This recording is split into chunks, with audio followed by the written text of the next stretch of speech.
Hey guys, I really don't know what this video is gonna be. I'm a bit off the, but I started collecting vinyls back in about October. My little got me something for my birthday, the one of the vinyls that you'll see very soon. And ever since then, I've kind of just like spiraled down like this like hole of collecting vinyls. So here we are. I kind of want to see what vinyls. I kind of want to show you guys. Sorry, I said see. It's already hitting me. I kind of want to show you guys what vinyls I have. Just kind of going through them. And yeah, here we go. So first we have Amine's Limbo. One of my favorite rap albums. One of my favorite albums, honestly, in general, of last year. From Amine. Really, really great album. I love that he's really coming into his own in this one. I felt like Amine has always been a great artist. He had always struggled with, creating the perfect project for him. And I feel like he's really making a lot of progress with that. Nothing really crazy in here.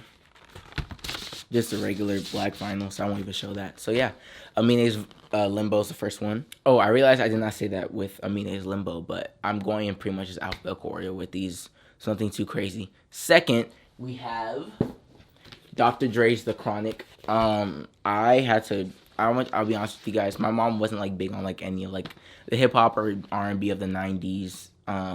We'll go into like the songs that music that she did put me on. But like I had to, pretty much go back and like, do my research on stuff like that, on stuff like this. So when it comes to Dr. Dre's The Chronic, I pretty much had to go back and like see like what like really influenced everything and like, what like the prominent albums I really need to own or just know about. And I remember going back and, listening to this and understanding why it's so big. In my opinion, Dr. Dre is probably the most influential figure in all of hip hop. And this album pretty much solidified that if he didn't, with all the previous projects that he had before that. So here we have The Chronic by Dr. Dre. Then we have probably objectively my favorite album of all time, Drake's Take Care. Nothing really crazy with this album, with this vinyl stuff. But I really, really love this album. What was I, 13 when this came out? And to this day, it still is in rotation. Drake was spitting is an understatement what he was doing with this one. I love, love, love this album, and oh my gosh, it's been tough for him to top this. It's gonna be tough for anybody to really top this. Honestly, it was my favorite album of the last decade. Once again, probably my favorite album of all time. Really, really love Drake's Take Care. Cups in a rose. I've been in this club too long. The next album we have is Billie Eilish's When We All Fall Asleep, Where Do We Go? I always be forgetting this long ass fucking title from this, but this is what is going to be one of the most influential albums in pop. What do you even call this? Pop, kind of like, or not, I don't even know what to call this, but all the little white girls that be making music, like the Olivia girl that made that driver's license song, the end of that song is definitely just let me not say a rehash, but it's definitely a remembrance of what Billie Eilish, especially Ariana Grande, is doing a lot now. And this album is definitely one of those albums that's gonna influence a lot of the new generation that's gonna be making kind of music like that. You know what I mean? I'm the bad guy. Duh. So next we have Eminem's The Slim Shady LP. I'm not a big Eminem fan, at least when it comes to projects wise. I feel like he's a great rapper. He knows how to make great music for the most part. But LP wise, just album wise, I've just kind of like not really felt him. But this one, oh my, this one was crazy. This one, once again, does not open. There's nothing really crazy in this vinyl. But I love this album. Oh my gosh, like rapping wise, if you ever want to know what Eminem is like, he gives you that in his first album. Obviously with songs like Guilty Conscious, that's obviously like, big now. Bonnie and Clyde talking about, him and his daughter. Bad Meets Evil, which really became like our introductions, like, Royce the 5'9". I love, love, love this album, especially as a rap album. Just beyond that, Eminem, once again, Slim Shady LP. Next, we have Brent Faiyaz's Fuck the World. This is the album that started everything. Shari bought me this for my birthday. Probably one of the best presents I've ever gotten in my life. This is my favorite project of last year. And honestly, it wasn't close. This is, how do you explain this? This is like a quarter life crisis of a man. Maybe not crisis, but just like a quarter life telling of a man who is, reaching the peak of his fame, artistically, and just, dealing with relationships and just like life problems. Not necessarily problems, but just like things that go on in his life. And just kind of retelling us in R&B, with trap influences. It's just amazing. Spent like 10,000, 20,000, 30,000, 40,000. I've never actually been to a concert, but the first concert I've ever gone to was last year. Brent Fayez came to my school at UNT, and it was glorious. Oh my gosh, it was glorious. And it was literally like the week after he had dropped, or like 3 weeks after he had dropped Fuck the World, and it was glorious. Next, we have Fun Some Night. This is a pop, kind of rocky, just contemporary, I don't know what else you really call this. One of the most prolific albums that came out that year, obviously with hits like Some Nights, We Are Young, Carry On, Stars. I remember it was crazy back in there. I think this was like 2013, 2012 when this came out. That's probably 2012 when this came out. I remember listening to this all the time. I think we went on like a field trip back in the day, back when I used to go Yes Prep. We don't even talk about those days. But yeah, Some Nights by Fun was one of the most influential albums of my upbringing, and it's great. It talks about so many different things, obviously love and all that, but speaks about like family struggles, between like, obviously all of our family members aren't perfect, and I think it speaks to a lot of that. So I really, really love this album for that. All right, and next we have probably somewhere in my top 5 favorite artists of all time, Hozier's self-titled album, Hozier. He was in a crazy bag with this one. I was talking about a crazy bag. Like, this album goes on a 9-song run that's just fantastic. That obviously starts off with, the hit song Take Me to Church. There's a little artwork in there. Nothing too crazy in here. And like some of the best things that we've ever heard ever. And he makes like folk, rocky. If you haven't heard Hozier, that's kind of crazy to me, because Take Me to Church is at least everywhere. This album is just fantastic. I think it was that second in my decade list of the past decade. He was doing something crazy with this one, and I'm just so happy I discovered him, because I would have been mad if I just like discovered this like late as hell. This album really, really, really, really meant a lot to me. I think this was junior year of high school. Listen to this. This was 2014. Came up with another album that actually did not make my vinyl list. It's Sam Smith's first album. Is that In the Lonely Hour? Came out around the same time as this, and I love this album. Jesus Christ. And everybody's disapproval should have worshipped her sooner. And next we have Hozier's sophomore outing with Wasteland Baby.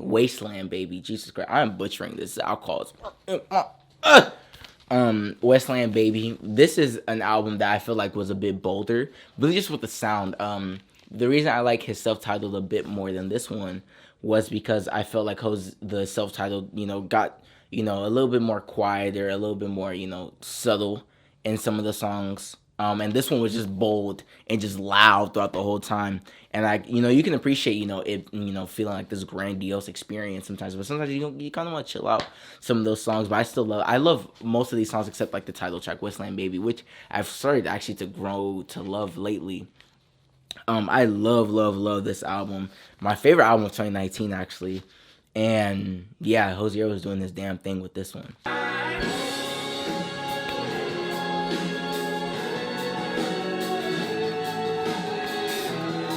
And next we have Michael Jackson's Bad. This is arguably my favorite album of all time. Michael Jackson is my favorite artist of all time. My mom brought me up on a lot of Michael Jackson. Next album is the album that I grew up on, so we'll get into that. Bad, however, barely has any skips. Like, just objectively, just barely has any skips. And I love, like, you can't really put into words like true greatness. Like, come on, you look at like songs like Bad, The Way You Make Me Feel, Speed Demon, Librarian Girl, Another Part of Me, Man the Mirror, Dirty Diana, Smooth Criminal on one album. Sounds like a go to me. Doesn't sound like a go to you. My nigga said, in the music video, like. The next album we have is Off the Wall by Michael Jackson. This is the album I grew up on. Like, this is, when you think about childhood, this is the first album I think about. It's the first album I ever owned. I think I was like 4 years old that my mom bought for me back on, CD. This album means the world to me. I'm a dancer. Well, not like an actual professional dancer, but like I love dancing, and this is probably the reason why I really got into dancing. Obviously, you have songs like "This Up to You Get Enough" is literally like the song of my childhood. But then you get into songs like "Rock with You," and then "Off the Wall." Like, come on, this guy was in a crazy bag back in the day. Like, what? The next album we have is probably my favorite album from him, Michael Jackson, Thriller. This is obviously, they already said, once Buddy starts leaning a little bit in the cover, I'm finna go crazy. This album has the best 3-song run of all time. You're talking about 3-song run of Thriller, Beat It, and Billie Jean, and then Human Nature after that. And what possessed this guy? Him and Chris Jones was going too crazy. Come on, look at my nigga. Nigga said, you know what I mean? My nigga in the video said, like. Okay, now we're in the back half of my catalog. The next album is Kendrick Lamar's Good Kid, Mad City. Love this album. Talking about storytelling to the T. Probably one of the best hip hop albums of all time. People would say To Pimp a Butterfly. I would say this album's like slightly better than it. Yeah, this is storytelling to the T. And I'm not even a big Kendrick fan like that. I'm not gonna lie to y'all. But this album is just undeniably great, you know what I mean? Next, we have Bruno Mars' Unorthodox Jukebox. Whether you like it or not, Bruno Mars has 2 classic albums on his hands. This one and was it Doo-Wops and Hooligans. Great albums, but this is the one that I found in my local record store. Great songs on this one. I mean, talking about songs like Locked Out of Heaven, Gorilla, Treasure, Moonshine, When I Was Your Man, Show Me, Make Her Smile. Great songs on this one. Next, we have Rodeo by Travis Scott. Arguably my favorite just straight hip-hop album, maybe at least of the last decade. Travis Scott was in a different zone with this one. I don't know what possessed him when he made this, but he was going crazy with this one. I mean, look at the artwork of this. You're talking about a lot of these albums aren't really like, grandiose when it comes to like the actual vinyl itself, but the artwork that goes into these are just great. I mean, songs like, Pornography, On My This Side, Wasted, Nightcrawler, Impossible. Maria, I'm Drunk is actually on the vinyl version, not on the digital version. But you definitely do get on the vinyl version. And you could really appreciate that, I don't know how I skipped over this. That's kind of embarrassing. But Joker by Hilder. I'm not even going to get into her last name because I'm going to butcher it. But this did win Score of the Year last year in the Oscars. One of my favorite scores, at least of the last year. And we got a pretty cool... Geez, a lot of stuff is just falling right now. But with this vinyl, you get a pretty cool vinyl with this like purple kind of thing. Purple vinyl.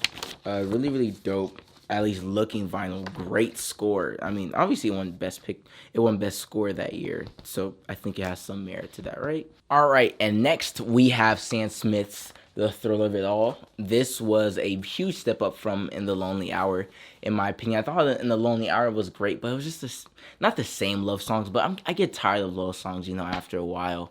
And we got a great album in The Thrill of It All with this one. You learn a lot about him when it comes to, his religion, sexual orientation, but it was deeper than just like sexual orientation. It was like how he feels about it and, like the struggles he's had, coming out as gay. In this album, I just thought, and also it took a very big production leap from In the Lonely Hour. And that's kind of why I didn't like the last one he just dropped. I'm forgetting, I think it's called Love Goes, as much, because I feel like this one was just like a perfect album. Like, not only did you get those love songs that you love, but you also get to learn a lot about him and the thrill of it all. All right, the next vinyl that we have is Pop Smoke's Meet the Woo 2. Long story short, this man meant a lot to me, at least last year. He was on the run of potentially being one of the next hip-hop greats, at least maybe of this generation. And, we would see that, aim for the stars, shoot for the moon, which I actually did not pick up on vinyl. I actually said, yeah, you can put that one back. Because I like it as an album, but this one is just... Talking about some legendary songs on here. Like, songs like Invincible, Shake the Room, Get Back, Christopher Walken, Foreigner, Sweetheart, Element. This guy was just on a crazy run at the beginning of this album. And... yeah, it's just sad that he passed away. She liked the way The next album we have is Snoop Dogg's Doggy Style. This is, in my opinion, one of the best West Coast albums of all time, if not the best. Probably one of the best debut albums of all time. Snoop Dogg wasn't a crazy back. Was it like 21, 20 when he dropped this? 22, something around that. He was young when this came out. I don't even know what words to really say when it comes to this, but this is one of the best albums in my opinion that I love so much. I really love this Doggy Style album by Snoop Dogg. Next, this was actually not in the pile. I think I was listening to this over there on my record player. But NWA Straight Outta Compton. In my opinion, this is the most influential hip hop album of all time. Production wise, I feel like, Dr. Dre would, influence everybody with kind of the way synths are used to this day, the way samples are used to this day. And it started that shift of moving kind of like the hip hop influence away from from the East Coast. Obviously, like, hip-hop started in Harlem, in New York, on the East Coast. So everybody was getting big off over there in the East Coast, but then you started seeing, like, that transition to the West Coast. Obviously, you get, like, people like Ice-T and LL Cool J to kind of shift it to the West. But it was cool, but this album legitimized the West, in my opinion, and also legitimized gangster rap that we still hear to this day. Niggas like, NBA Youngboy and all them cats that be, still doing gangster rap to this day. This album definitely legitimized all of them. Next album we have is Tyler the Creator's Igor. What else do you say about this? Like, it's Igor. It's one of the best, honestly, one of the best albums I've ever heard in my life. Like, at least like production wise, he was in a crazy bag, and it's so crazy hearing how he is in this album compared to where he was before. Speaking of where he was before, we have Goblin by Tyler the Creator. This is his first ever, I think this is actually his first album. I believe Bastards is a mixtape, but then this is like an actual full-fledged album that we get from Tyler the Creator. And if you remember what this sounded like and what, the language and like the certain themes he was using in this was not kind. This was not a nice album. This was not a PC album. And he was definitely calling people the words that he would call himself to this day. You know what I mean? So, yeah, Goblin kind of shows you, like, where he came. And it's so great that Igor is eventually, where he would, go to. So, next, we have Summer Walker's Over It. I love this album. And it's crazy how a lot of people don't like to discuss when things become classics until a few years later. But, we're going to start that dialogue very, very early. I feel like Summer had come out with, two pretty solid projects, before then, was it the Riot EP or whatever, and then, the mixtape before that, that had Girls Need Love, the original version. But then this just solidified her. I mean, you're talking about classics on this one. Now you've been so good, but shit like it don't happen too often. You made me want to come to quarter after 2. Just you get me? Alright, we're at our last 2 vinyls. One of the last ones is The Weeknd's House of Balloons. He would go on to, obviously make, the trilogy album, which would just be remastered versions of a trilogy of probably one of the greatest runs of mixtapes ever. I believe it ends with House of Balloons. Or maybe, I forget the order. House of Balloons obviously has, in my opinion, the best songs of what would eventually be on trilogy. I love this mixtape. I mean, come on. Some sounds like Half of This What You Need, The Morning, Wicked Games, The Party and the After Party is The Weeknd still never topped that song. Loft Music, The Knowing, 28. Like, come on now. This guy was going crazy on this back in 2011. It was 2011. Going crazy on this joint. And on the note of the Summer Walker and the Weeknd vinyls that I've shown, for some reason at my local record store, I go to one in Denton, Texas, Recycled Books Records, here in Denton, Texas. I go UNT, and located in Denton, Texas. I love the place. Owner's actually pretty great. But for some reason, the Summer Walker album and the Weeknd album is somehow in the hip hop section. Other than having like maybe some trap gems here and there, there's nothing hip hop about those albums, like, at all. And it just, I don't know, it kind of rubs me the wrong way. What are you trying to say? What are you trying to say? You know what I mean? You know what I mean, Mark? We're here. You know what I mean? And the last album we have in my vinyl collection is Enter the Wu-Tang, 36 Chambers, My Wu-Tang. I have actually never listened to this until I bought this vinyl a few weeks ago. I just knew it was a very, very influential album, you know, at the time, and I just thought I needed to get this, and I listened to it, and I was like, well, I see why I got it. I think, you know, speaking about, you know, the NWA Straight Outta Compton album and how music was kind of moving to the West, you know, obviously you would go with, you know, Straight Outta Compton, and then you would eventually get Chronic and Doggy Style, and then even Death Certificate by Ice Cube, which will kind of like, you know, legitimize the West. But I feel like the East Coast kind of needed, you know, to fight back. And they eventually got that, you know, with, you know, Enter the Wu-Tang, you would eventually get, you know, Illmatic with Nas, and then you would eventually get, you know, the Tupac. I said Tupac, Jesus Christ, that's disgusting. Tupac was coming around that time, so Tupac was also legitimized in the West. But then you also get the Biggies. You would eventually get, you know, Reasonable Doubt by Ice Cube. I said by Ice Cube. What's going on? This alcohol. Obviously get, you know, Reasonable Doubt by Jay-Z. You know, that would then bring, you know, the sound, kind of balance the sound back out again. But I feel like Enter the Wu-Tang was definitely one of those albums that definitely helped move the sound back to, you know, where it originated back in, you know, the East Coast. So yes, that is my vinyl collection.